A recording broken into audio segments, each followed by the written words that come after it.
എന്താണ് short data type എന്ന് നോക്കാം.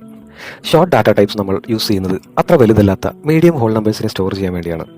അത്ര വലുതല്ലാത്ത ഹോൾ നമ്പേഴ്സ് എന്ന് പറഞ്ഞാൽ എന്താണ്? ഇതാണ് അതിൻ്റെ റേഞ്ച്. -32,768 തൊട്ട് 32,767 വരെയുള്ള നമ്പേഴ്സാണ്. സോ ഈ നമ്പറിനെ സ്റ്റോർ ചെയ്യാൻ വേണ്ടി ഷോർട്ട് ഡാറ്റ ടൈപ്പ് എടുക്കുന്നത് 2 ബൈറ്റ് മെമ്മറിയാണ്, അതായത് 16 ബിറ്റ്സ്. ഈ റേഞ്ച് എല്ലാവർക്കും മെമ്മറൈസ് ചെയ്ത് വെക്കാൻ കുറച്ച് ബുദ്ധിമുട്ടായിരിക്കും. സോ ജസ്റ്റ് 16 ബിറ്റ്സ് ആണെന്ന് ഓർത്ത് വെക്കുക. അതിൽ നിന്ന് ഈ റേഞ്ച് എങ്ങനെ കണ്ടുപിടിക്കാമെന്ന് നോക്കാം. ഷോർട്ട് യൂസ് ചെയ്യുന്നത് 16 ബിറ്റ്സ് ആണ്. സോ 216 നമുക്ക് 65,536 കിട്ടി. സോ ഷോർട്ട് ഡാറ്റ ടൈപ്പിൽ ഇത്രയും നമ്പേഴ്സ് ഉണ്ട് ടോട്ടൽ. ഷോർട്ട് എന്നത് ഒരു സൈൻഡ് ഇൻറ്റീജർ ടൈപ്പാണ്. ഒന്ന് ഈസി ആയി പറഞ്ഞാൽ ഈ 65,536ന്റെ പകുതി പോസിറ്റീവ് നമ്പേഴ്സും പകുതി നെഗറ്റീവ് നമ്പേഴ്സുമാണ്. സോ നമുക്കിത് ഡിവൈഡഡ് ബൈ 2 ചെയ്ത് നോക്കാം. ഇപ്പോൾ നമുക്ക് 32,768 കിട്ടി. സോ ഷോർട്ടിൽ 32,768 നെഗറ്റീവ് നമ്പേഴ്സും സെയിം തന്നെ പോസിറ്റീവ് നമ്പേഴ്സും ഉണ്ട്.